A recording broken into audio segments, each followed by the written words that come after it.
पुंडलीकवरदेव हरी विठ्ठल, श्री ज्ञानदेव तुकाराम, पंढरीनाथ भगवान की जय, माऊली ज्ञानेश्वर महाराज की जय, जगद्गुरु तुकाराम महाराज की जय।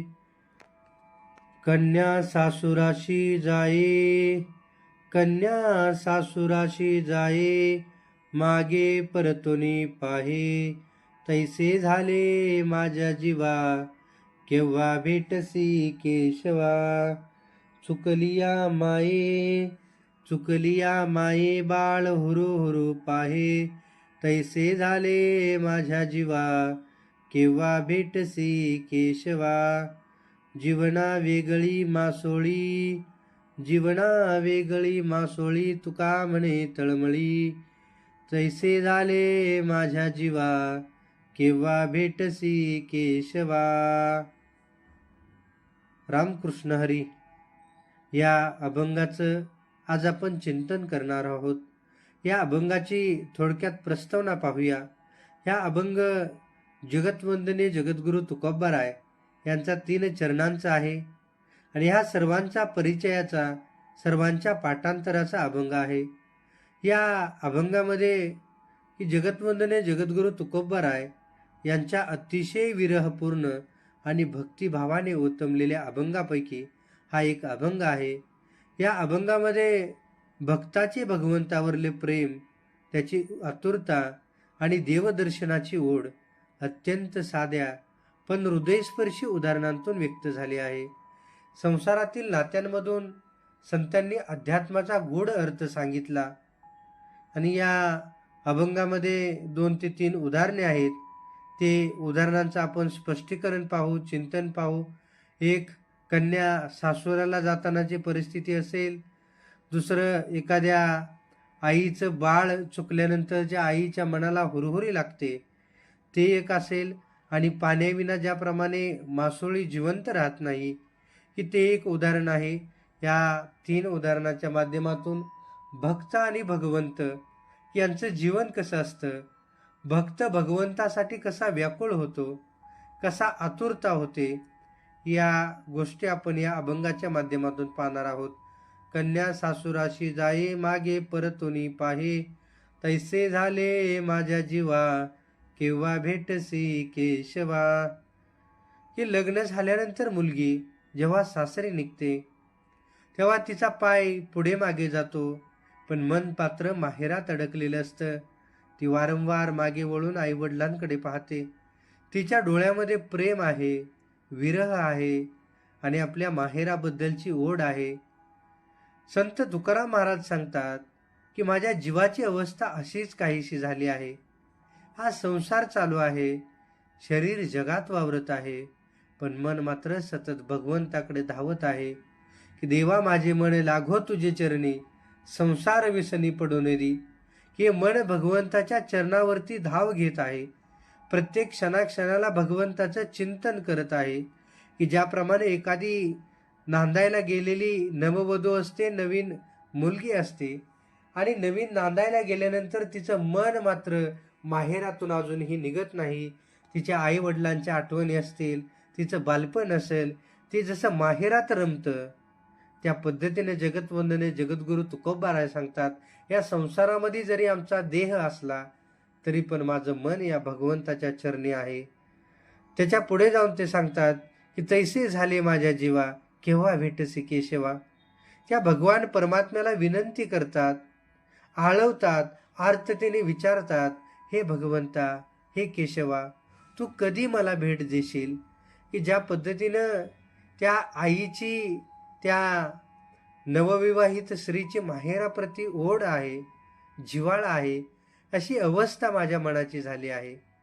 आणि मित्रांनो, हे फक्त शब्दांची हाक नाही, ही आत्म्याची तळमळ आहे। ज्या भक्ताच्या मनात खरी भक्ती जागरूक होते त्याला संसारातील सुख, मान, पैसा, प्रतिष्ठा यात समाधान वाटत नाही, त्याला फक्त भगवंताची भेट हवी असते। चुकलिया माये, बाळ हुरु हुरु पाहे, जीवना वेगळी मासोळी, तुका म्हणे तळमळी। हे ज्याप्रमाणे एखादं छोटंसं मूल आहे आणि ते आईपासून हरवलंय, ते घाबरतं, रडतं, हंबरडा फोडतं, आपल्या आईला इकडं तिकडं शोधत राहतं, की जोपर्यंत त्याची आई दिसत नाही, जोपर्यंत आईची आणि त्याची भेट होत नाही, तोपर्यंत त्या मुलाला चैन पडत नाही.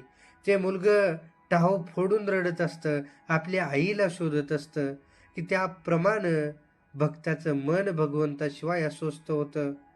कारण भगवंत हाच जीवनाचा खरा आधार आहे.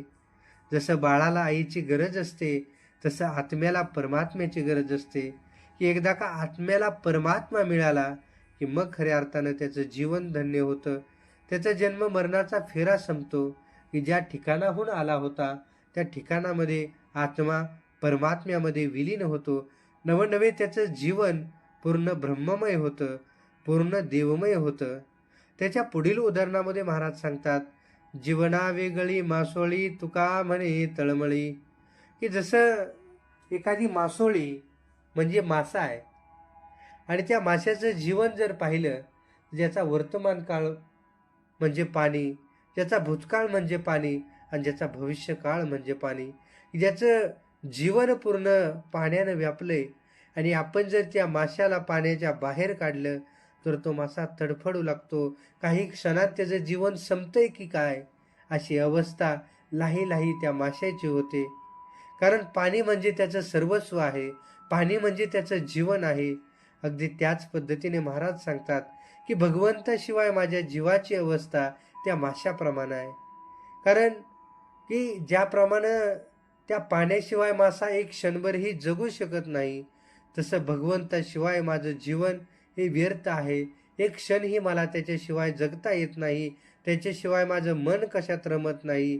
तशी माझ्या जीवनाची तडफड होत आहे.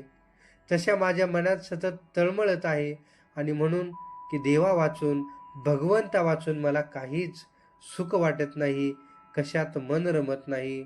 की प्रिय भक्त हो, भक्ती म्हणजे फक्त पूजा, आरती किंवा मंदिरात जाणं नव्हे. भक्ती म्हणजे भगवंतावरील जिव्हाळा. ज्या ठिकाणी प्रेम आहे, ज्या ठिकाणी ओढ आहे, ज्या ठिकाणी भगवान परमात्म्याविषयी मनामध्ये तळमळ आहे, तिथं खऱ्या अर्थानं भक्ती जन्म घेत असते. आज संसारात माणूस अनेक गोष्टीसाठी धडपडतो. पैसा कमवतो, नोकरी मिळवतो, समाजामध्ये प्रतिष्ठा निर्माण करतो, मोठमोठी घरं बांधतो, मान सन्मान त्याला समाजामध्ये मिळतो, की याच्यासाठीच तो दिवस रात्र कष्ट करतोय. पण भगवंतासाठी मनामध्ये किती ओढ आहे, याचा विचार फार कमी लोक करतात.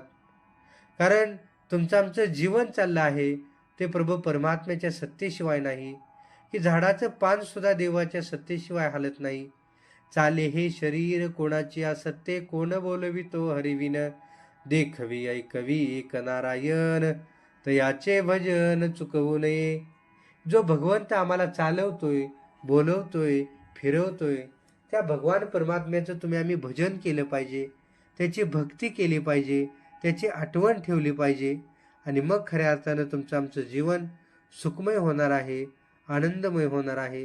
आणि जगतवंदनीय जगद्गुरु तुकोबाराय या अभंगातून तेच सांगतात, की भक्ताचं मन सदैव देवाकडे लागलेलं असावं.